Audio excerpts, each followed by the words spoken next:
tumekubali dialogue. Sisi kama vijana tumekubali dialogue, na wenye tumetuma kwa hiyo dialogue ni Albert Ojwang, Rex na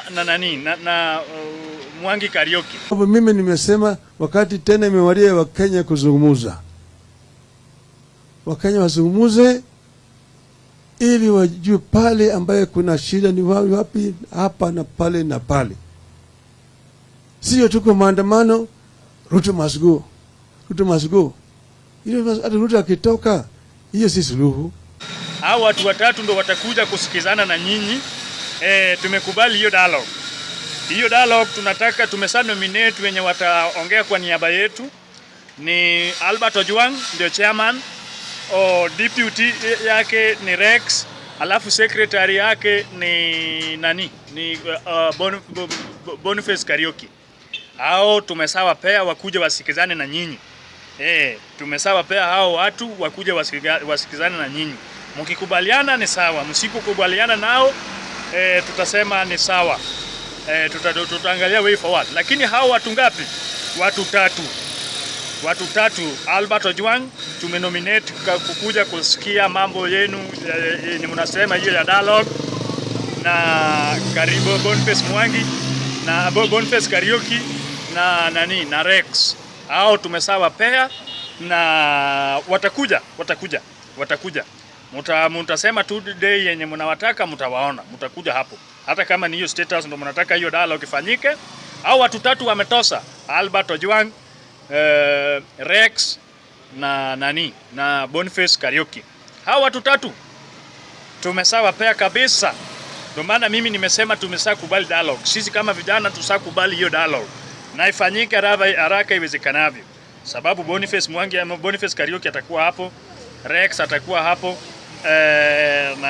Albert Ojwang atakuwa hapo. Hawa watatusaliti kitu yenye mtasema hapo, hawatatusaliti. Watakuja kutuambia maneno yenye imefanyika huko vizuri sana.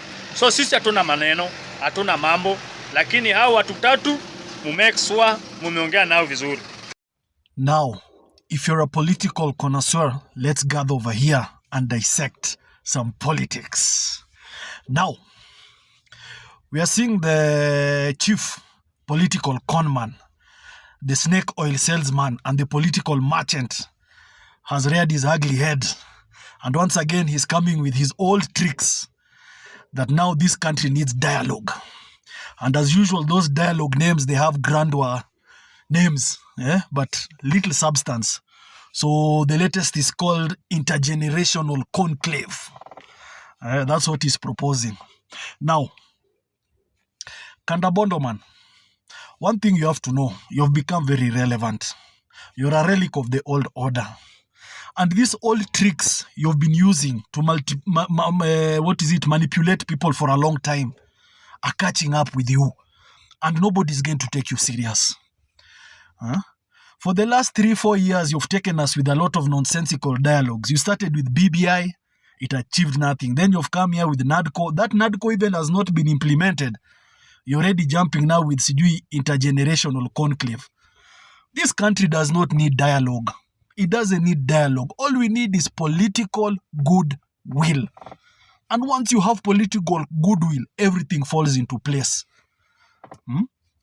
Where are we going to discuss with a government that is hell-bent on killing people?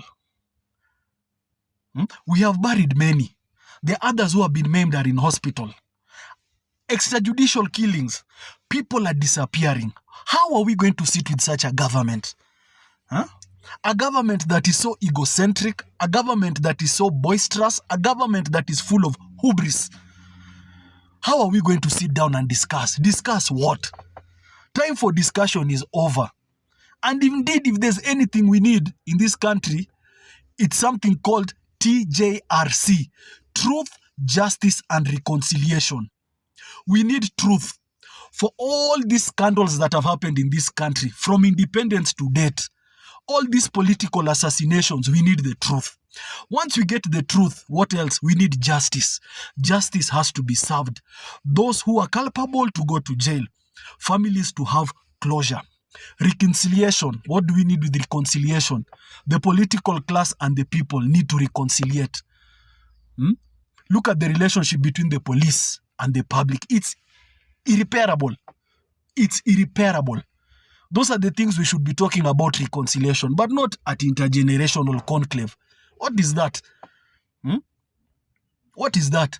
This country does not need dialogue. We do not need dialogue. We need political goodwill. And how do we get political goodwill? Accountability and transparency and responsibility. Now, the emperor is naked. Now, people like Kanda Bondoman, instead of telling that emperor of theirs that he's naked and they cover his nakedness, they are just cheering him on. Now, the emperor has come out. First of all, he was blaming the opposition for the insurrections. Now he's blaming the clergy. Now he's blaming parents to stop inciting the Gen Z. You see, this is a confused government. That is a confused element. He doesn't know that he is the cause of all this problem. His arrogance, his boisterousness is the one that's bringing all this. So in short, Bana, we are not going to fall victim or you're not going to hoodwink us with these dialogues of yours. Then the worst thing with that dialogue, after the dialogue, he's proposing that we have a plebiscite. Now, this country itself, the economy is in the doldrums. We are hemorrhaging profusely as a result of corruption, wastage, and too much debt. Now, a referendum will cost money. It will cost money. Where is that money coming from? This is a time where government should adopt austerity measures, clamp down on wastage and unnecessary spending. We don't need another plebiscite. How do we go have a referendum? Then again, in 2 years, we go for a general election. That is money. And that is money that will be wasted for something that we do not need to sit down and discuss. The key to peace and stability in this country is with the president. Bonakanda Bondoman. Stop telling us we want dialogue. We don't want that dialogue. And these dialogues of yours, we know, number one, they'll only benefit you. Now, I know you want to buy time so that your experts continue eating in government. Then also, you want to use divide and rule with the Gen Z. You want to have pro-dialogue and non-dialogue. Then now, you cause a rift in the middle. You see, now, this inter-conclave of yours, it will cost money. People will get sitting allowance and what? It will be another avenue for money to be stolen. And we are saying no, no, and no. We do not want dialogues. Those are the things used to hoodwink our parents with, but not this generation. We know what we want. So hiyo upuzi yako ya dialogue, peleka na uko mbali. We are not falling victim to that. We are not. We are not. You're undergoing political menopause. You're beyond your political shelf life. This is a man who's clutching on a straw. We don't need dialogue. And then you want us to go for a referendum to use it as a litmus test to see if you're popular, depending on which side you'll support and if you win. But mister, we are not falling victim to that. Wewe wacha upuzi yako.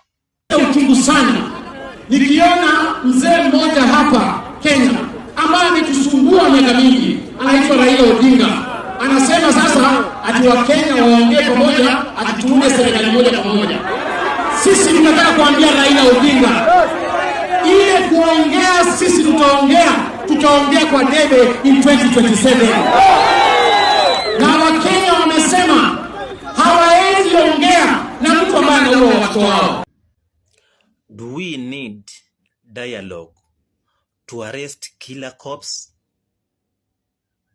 Do we need dialogue to sack corrupt government officials?